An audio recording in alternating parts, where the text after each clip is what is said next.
Alright, so the next match again features the London Lillipups, this time in their Week 7 rival battle against AtomiCatalyst and the Massachusetts Mimikyus. You guys have any analysis of this matchup? No spoilers? Well, Keldeo pushes his shit in. Absolutely, his one answer to Keldeo is Crobat, and that's not really a switch-in, since it doesn't want to take Scald or Hydro Pump, and then everything else dies. Everything else gets outsped and dies. He even has, he doesn't really have much for Crobat, though. His team's actually kind of weak to it. He has no flying resist. He actually has a few things that are straight up weak to it.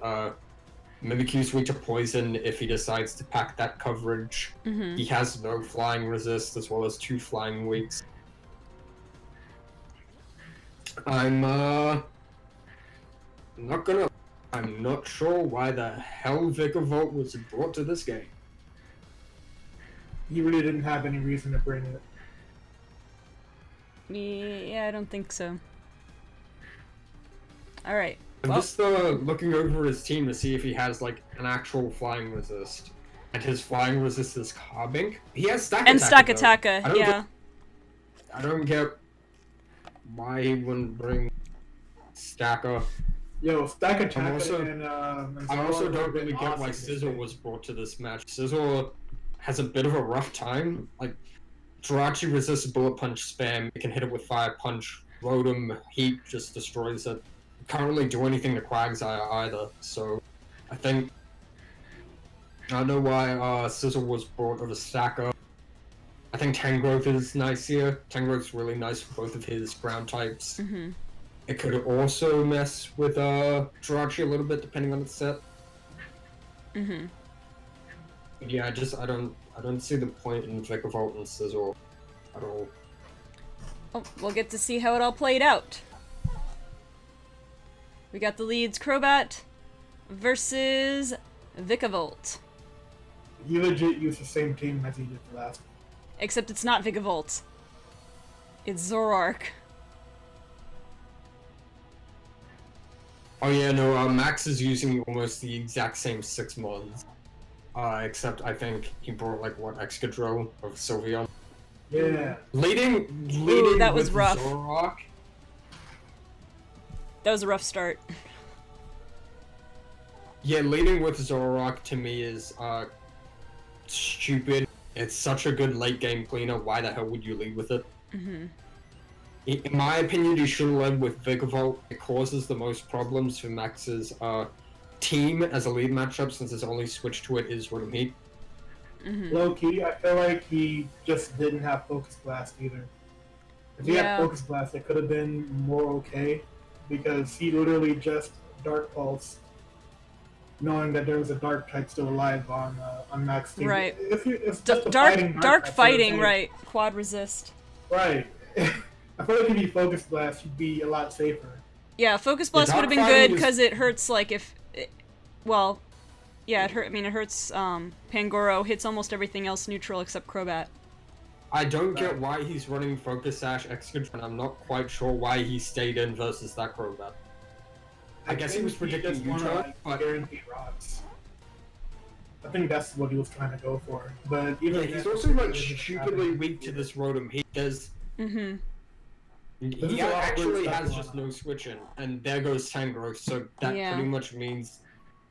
Yeah, like, Quagsire's gonna walk all over him now if he preserves it properly. But at least here comes Keldeo, and he's throwing out Quagsire. Yeah, this is... There's a lot of things happening, I have no idea why it's happening. I'm not quite sure. Why did that do so much? Doesn't Secret Sword, like, ignore defense, or was it like... Oh, it targets the physically defensive side. Right, it's a special attack. I see. It's like Psyshock. I think his Quagsire was more but death infested than physically infested. How much did that do? Like 70%? More or less. Yeah. It did quite a bit. No, he's unaware, so it didn't even matter if he had a boost up. So I don't think he has any investment in defense.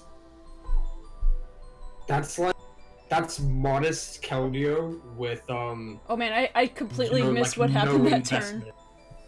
That's modest fucking Keldeo with no physical defense at all on Clegg. Oof. Alright, I feel like I already missed a KO in this match. I also don't get why he's running Toxic on Rotom Heat. You want Will-O-Wisp here for Scizor, you want it for this thing in particular. Yeah. I think when you run Rotom, it's just always better to have Will-O-Wisp over Toxic. I think Max may have just choked it at this game. Not quite sure yet, but he may have just choked. Yeah, because now I think, actually, I don't know how this is going to turn out. Yeah. No, I think he's got a chance now. If he protects again, he gets the wish. Yep. So Yeah, he's in a good place now. Yeah. So that was Toxic from Rotom?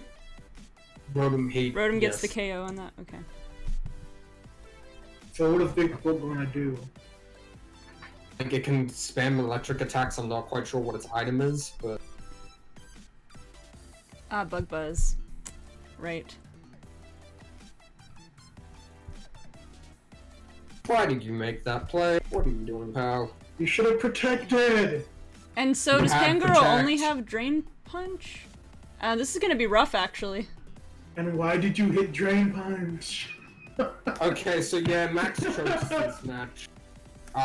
Pretty fucking spectacularly, I think. Well, see, can Jirachi finish it off? It does finish it off. What's even happening right now?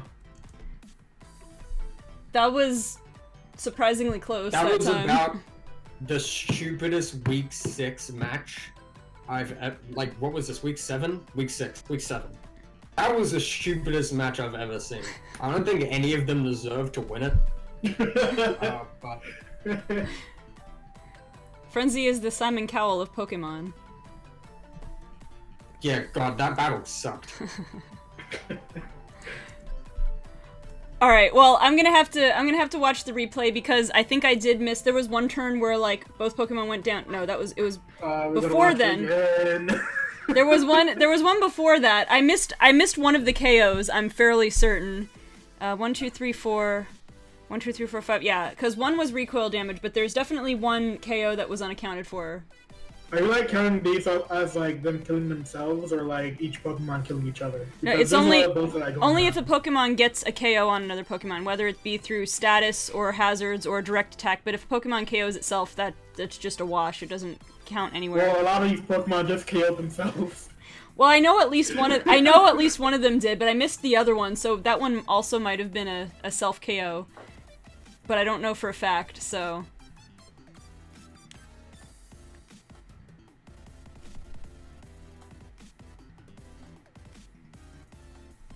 Okay, so there's Rotom. Oh man, watching this again. It hurts me. It physically hurts me.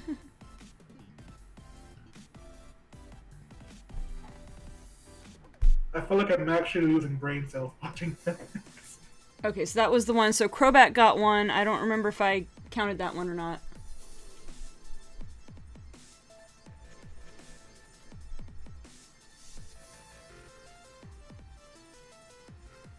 That was it. Crobat had 2 KOs. I believe that was the one I was missing. And then KO'd itself.